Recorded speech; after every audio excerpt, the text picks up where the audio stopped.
Welcome to Hood Champion Boxing and Sports. In boxing, you find a way to win or you find a way to lose. Canelo has a seek and destroy game plan. You better believe his game plan is not to box Terence Crawford. Crawford is all about a no damage strategy. Canelo is all about seek and destroy. So when you think about it, all the conversations are taking place, but no one's really, I think outside of myself, ain't nobody really trying to break this shit down like this. Everybody kind of saying the same thing. But today we're going to talk about something deadly serious. Because Crawford is in, hey, look, he's in over his head. All right? Canelo Alvarez is not playing around. We talk about the altitude that Crawford's training in. Canelo's training in a higher altitude than Terence Crawford. So that tells you everything you need to know. That Canelo's coming in that ring to step on the gas from the first second of the first round right up until the point to where, he and his team feel he is going to tranquilize and viciously knock out Terence Crawford. But you see, the thing is this. Against Terence Crawford, even Canelo knows it's not just about throwing punches. We all know Crawford and Usyk like to play chess. So for Crawford, this could be a chess match that involves some blood, sweat, and bruises. And Canelo is like, all right, I can play chess too, but I don't just want to get in here and sweat and get bruised up and bruise you up and bang you up. I want checkmate. So this whole no damage strategy by Terence Crawford and his team, that's been a thing of beauty over his career. He's made, top level fighters, elite fighters, look like they're swinging in slow motion.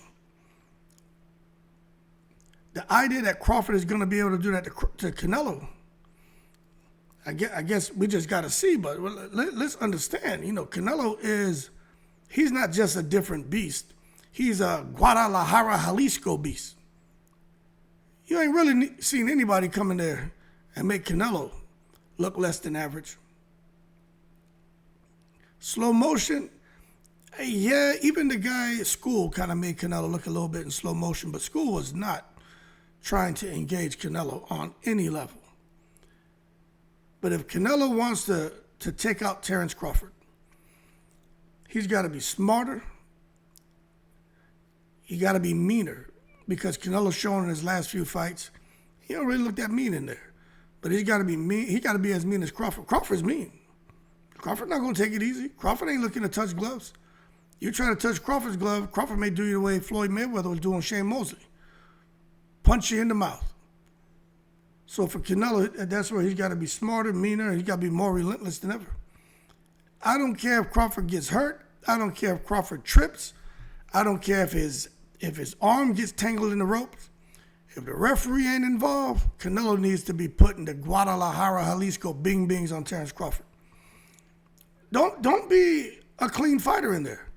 I'm not saying come in there looking to be dirty, but what I'm saying is you need to capitalize on every single opportunity. Because trust me, Terence Crawford is. So trying to understand round by round how Canelo can try to crack the Bud Vinci code and eventually land that kill shot. That's what makes it interesting. But I think people just got to understand, I did a video yesterday about Crawford and the no damage strategy. Crawford keeps his opponents guessing. You see what happened with Canelo's in there with someone who keeps him guessing. He just freezes up because he's almost like a little spoiled baby, inside his playpen, and he's not getting what he wants. He starts throwing the bottle out. He starts throwing the rattle out. He starts throwing the plushie out.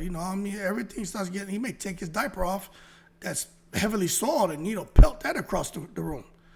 So we know Crawford is known, he's known to try to keep his opponents guessing. But Canelo needs to understand that before they get in the ring. The whole thing about footwork, I think people are underestimating Canelo's footwork, but at the end of the day, Crawford's not he's not just moving. Everything Crawford does is for a reason. But Canelo has in training camp, he has to find a way to get in front of that. I do think Crawford is ready to get into that defensive shell and absorb the shots from Canelo and try to redirect that energy. But Canelo has to make sure that what he's dishing out, Crawford can't handle. Whether it's to the arms, to the body, or wherever he's hitting him, Crawford should not be able to handle what Canelo's dishing out. Because if Crawford can absorb that stuff, redirect the energy, it's going to be all bad for Canelo. The next thing is, I want to make sure, if I was Canelo, I would make sure when Crawford is trying to use that lateral movement to find those escape routes, that Canelo is throwing those Guadalajara, Jalisco hooks. As much as people don't think Crawford is going to be moving a lot in this fight, I think if Canelo can come out here and really start to hurt Crawford, no matter where he's hitting him, and Crawford is going to look to escape, and Canelo has got to step to him and time him and let his hooks go so he can keep Crawford in position. You've never really seen someone throw a hook at him and Crawford get under it and roll out. Crawford, he don't really fight like Mayweather. Yeah, he's a boxer, puncher, he moves, but he doesn't have those cat-like quick twitch reflexes like Mayweather. He has very fast reaction time, but he ain't like Mayweather. Mayweather's on the ropes, and then boom, under the shot and gone. That ain't really Crawford's style. But Canelo's got to be ready for that. That way, when Crawford tries to get underneath a shot, Canelo has a follow-up to keep Terence Crawford in place. Crawford ain't going to stay in the same spot for too long. This is where it's going to be interesting if Crawford is having some success, if he lingers. But Canelo is going to have to force Crawford to remain stationary. And Canelo can do that with the right strategy and game plan and timing and the right punch selection. So this whole thing about Crawford and exiting, look, this is what makes Canelo so brilliant. He can set up like false exits. He can make Crawford think there's an opportunity to exit and get the hell up out of danger.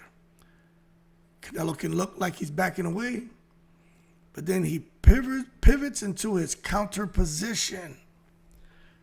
This is the intelligence of this guy Canelo and what he does. He will look like he's backing away, makes the opponent feel there's an opportunity to exit, then Canelo's that footwork people think Canelo doesn't have, steps into his counter position and unloads. That's all bad for Terence Crawford. But to beat all the good things that Terence Crawford does, you just can't follow Crawford around the ring, all right? Look, let's just be real. You got to cut the ring in layers, you know what I mean? Not lines. And if anyone can do it, it's Canelo. Now, that first round, in my opinion, I think Canelo's going to step to him. But even with stepping to him, I think Canelo's going to be trying to collect data using the pressure that he brings to the ring. He may throw a couple big shots, but I don't think Canelo's going to commit to nothing huge early. I think you're going to see Canelo step to him with pressure and some fast punches and close the distance behind that high guard just to see how Crawford reacts. And this is where Canelo's going to be downloading to see, okay, I can get him to do this. I can get him to react this way. Oh, wow, he doesn't look that comfortable. He's not fighting with the confidence that he had when he was talking that shit during the press conferences. That's going to speak volumes to Canelo. Then Canelo, he likes to feint. But if he can double the feints, not even just about beating Crawford's arms up, but if he can double the feints, he may be able to draw down Crawford's lead hand. And then that's going to leave Crawford susceptible to really anything Canelo decides to throw. In addition to that, using that speed to tap the body. Not to throw kill shots, but just to let Crawford know I can get there. That's going to speak volumes. Get Crawford reacting. So now Crawford's going to be in there and he could be saying, damn, this guy doesn't hit that hard, but his hands are faster than what I thought. Because if he's getting to Crawford, especially in that first round, using the speed that could reconstruct how Crawford is approaching the fight. Now, what's going to happen after that first round if Canelo can be successful in doing those things? Well, this is where touching the arms and beating up the arms will start to wear Crawford down. This is where the second round Canelo comes out, and yeah, he may touch him up a little more, using a little more speed, but then he starts to put that power behind his shots. And let me tell you something. When I did that video talking about Crawford and no damage strategy and Crawford's guard, people were like, man, there's no way to penetrate Crawford's guard, and why would Canelo punch his arms? Let me tell you something. Punches to Terence Crawford's guard, that shit matters. It's very important. What it does is going to make him absorb force in his shoulders. And then if Canelo is able to do that, start hurting the arms, hurting the shoulders, then he's going to mix in some body shots. And I think even if they're partially blocked, it starts to send a message to Crawford that you're going to slowly erode away in here with me. And you're going to second guess trying to counter and let your hands go, because what I'm hitting you with is so powerful that even no matter how much it hurts to get hit in your arms and how it's affecting your shoulders and how I'm touching up the body, not getting there cleanly, but just making my investments, you're going to know that it's probably too much of a risk for you to try to let your hands go and counter. This is where Crawford is going to start trying to move around the ring. Now, for example, Canelo and Caleb Smith. Caleb Smith is a great fighter. Matter of fact, he's about to fight David Benavidez. But Canelo, I talked about this in another video. He realized the jab of Caleb Smith is a problem. He is like, I don't like this shit. And what he did is he beat his arms up so bad that Caleb Smith could no longer jab, and then we saw what happened. Okay? That is amazing. You know what kind of IQ you must have, what kind of patience you must have, and more importantly, the kind of power you must have to be hitting somebody so hard to eventually they just can't throw their jab, they can't utilize their arms. And that is just something that if Canelo can touch up the arms, he's going to wear Terence Crawford down. Now, start cutting using angles. Canelo can push Crawford any direction he wants. Crawford's going to make the read that he's trying to push me here or he's trying to push me there. But once Crawford starts having to think a whole lot and not just react instinctively, then Canelo's got him.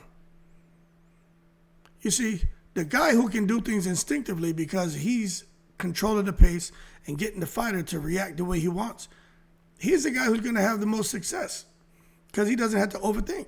He's just in there and he's just performing the way he trained.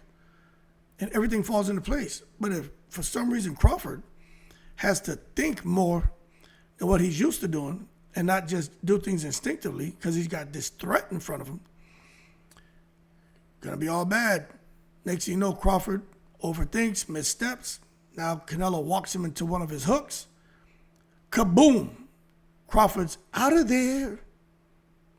And that's what Crawford doesn't want to happen, but it could happen. Using those short side steps after jabs to control the ring geography, Canelo does that very well. He'll fake to the body, then he'll come upstairs with the right hand. He'll fake to the body and come upstairs with the right hand, but he'll actually go to the body and then come upstairs. And the opponents never see the shot coming. Next thing you know, they either hurt or they got knocked down. And I do believe if Canelo can do that to Terence Crawford, I think he's going to hurt him. I'm one of the people who don't think Terence Crawford can stand up to Canelo's shots. But if he does, I mean, that's outstanding. Good for Bud. Gives him even more of a chance to win the fight.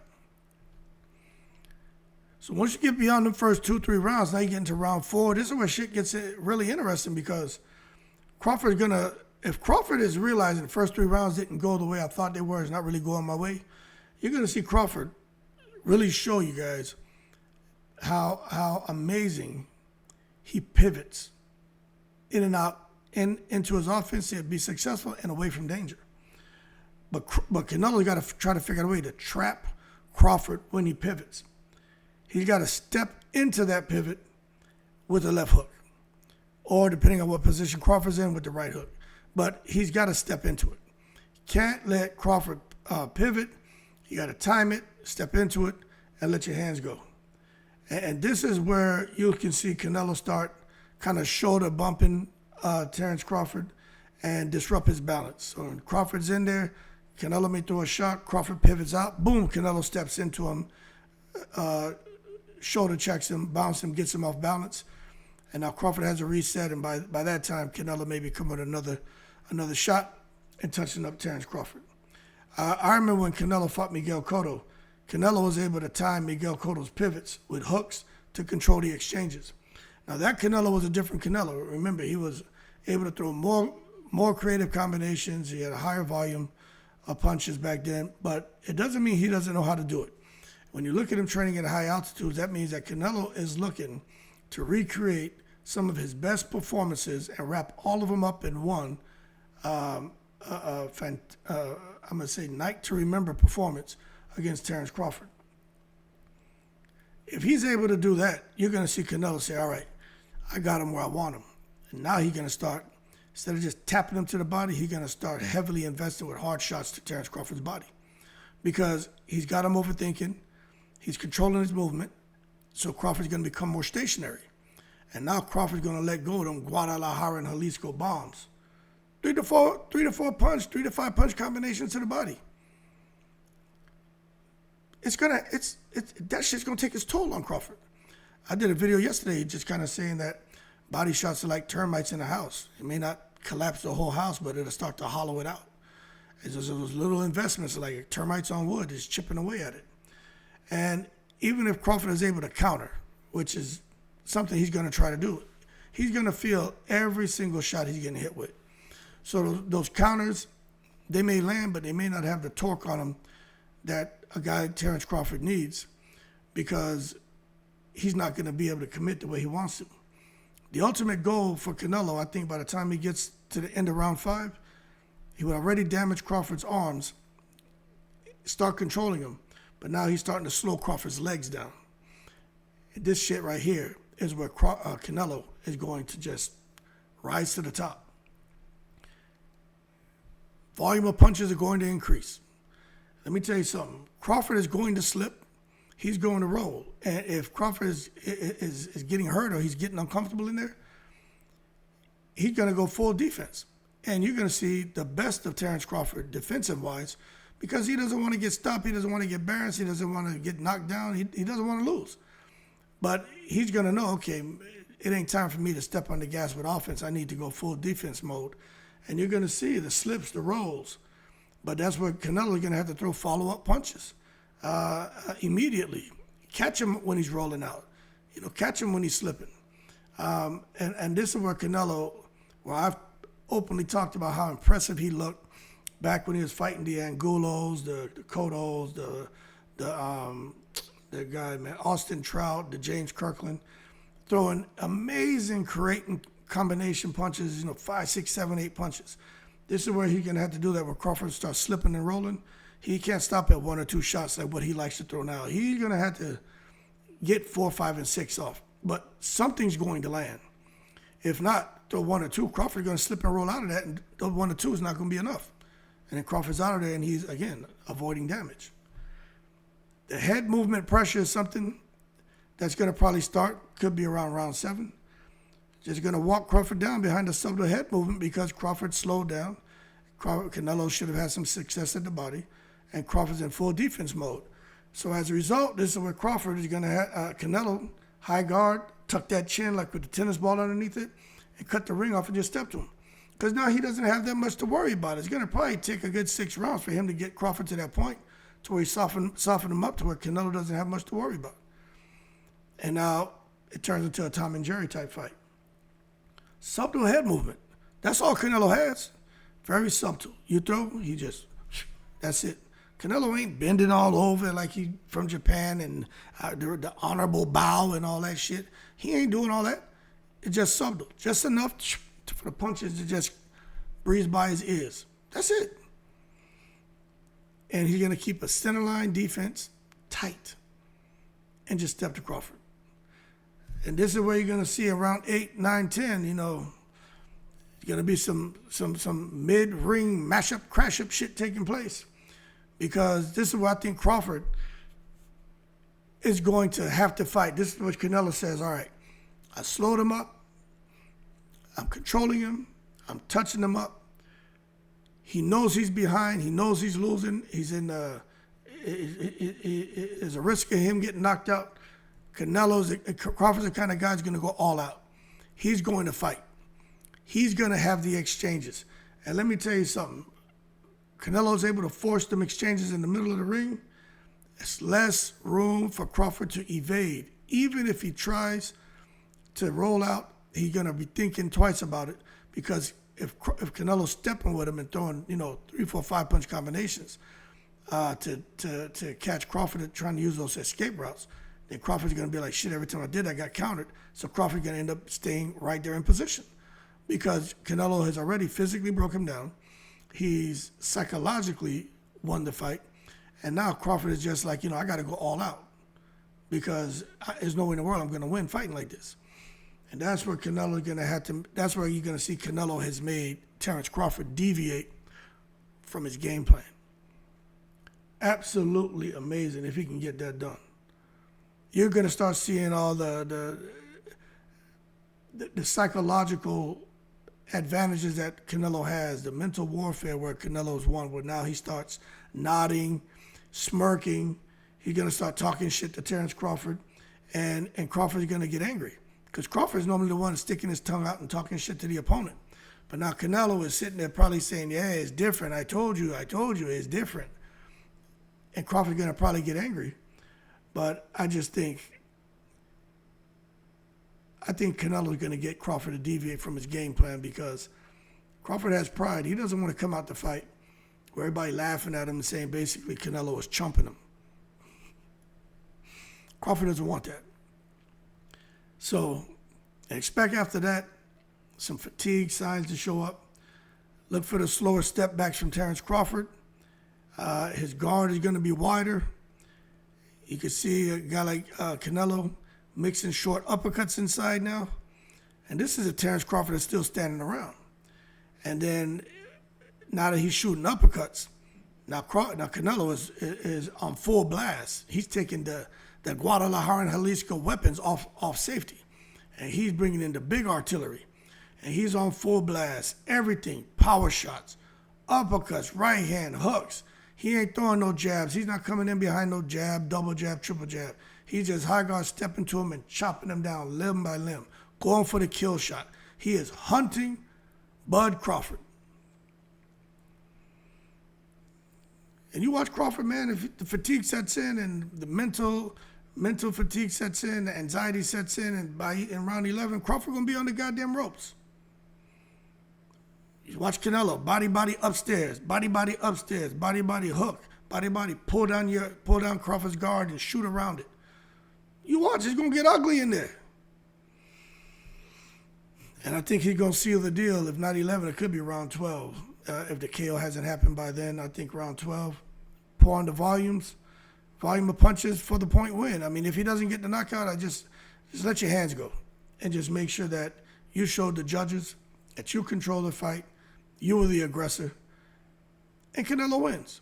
So when you look at it this way, the things Canelo has to do, what we know he can do against a brilliant Terence Crawford, if he can stay a step in front of him and implement these things, Canelo's going to either win by knockout or he's going to win by a decision. Pretty simple. So some things to win rounds, punch output. Now, I don't know if Canelo can do this, but I personally think Canelo, because Crawford can up it. But I think he's going to have to outpunch Crawford, which I don't know if that's smart to try to do, because Canelo may get tired. But if Canelo can punch about, 50 punches around, and what's going to happen is Crawford's probably going to be likely around 35 to 40, maybe a little bit less as the fight goes on. The body shot count for Canelo, he should at least be throwing 8 to 10 per round. So something gets through, so he can, like the little termites on wood, chipping away at it, start trying to hollow out Terence Crawford's midsection and slow down those legs. The jab is going to be important in the first 10 rounds. Throw that jab out there, man. Try to get about 20 jabs around. Try to control that distance, close the gap, and try to get off some of the harder shots to make Terence Crawford overthink. And then as far as ring control time, this is really important, man. This is where the Tom and Jerry shit comes into play. But he got to maintain the center for about at least 2 minutes of each round.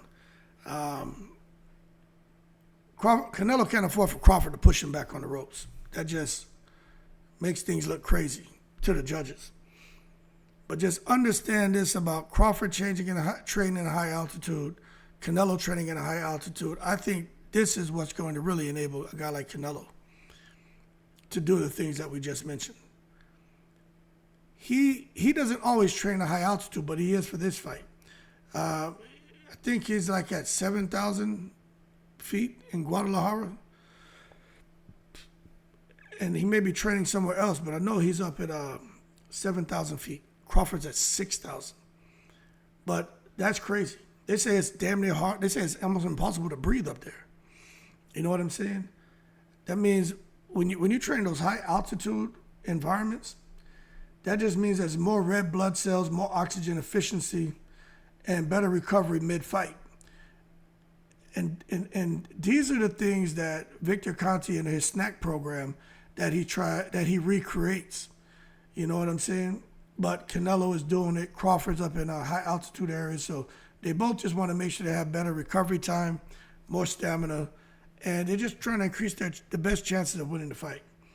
So when Crawford's bouncing around in round 8 and starting to feel that lactic acid in his legs, because again, Crawford's putting on weight, you had to think that, that lactic acid is going to start building up just from the muscle and just the extra weight, where Canelo's going to be normal. I think Crawford's legs can start to tire, and around that time, Canelo's lungs are going to be saying, we've been here before, and that's where the pressure, I think, is going to start breaking Bud down.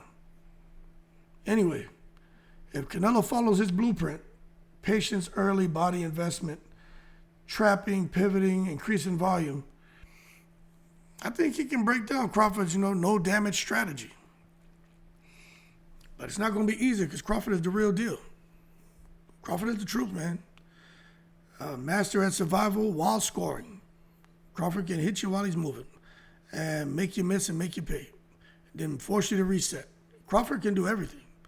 And I just think he's going to have everything on full display when he faces Canelo. But Canelo can do everything, man. You know what I'm saying? One thing about Canelo, he doesn't just look for the win. That's one thing for sure about Canelo. He's looking for the movement. And if that movement comes, Crawford may not see the final bell. And that's just being real. Canelo's going to be watching for the movement, watching for the reactions, and he's going to look to capitalize. So I think if Canelo can successfully implement this game plan, I'd say, no kidding, before round 10, Canelo would knock Terence Crawford out cold. If not, he hits him, he hurts him, Crawford gets up, try to fight on, gets hit and hurt again, get up and try to fight on. Bomac stops the fight or the referee stops the fight. Or he gets knocked out cold. Anyway, y'all keep cool. Shout out to the veterans, all 7 continents. You know what I'm in? The breeze.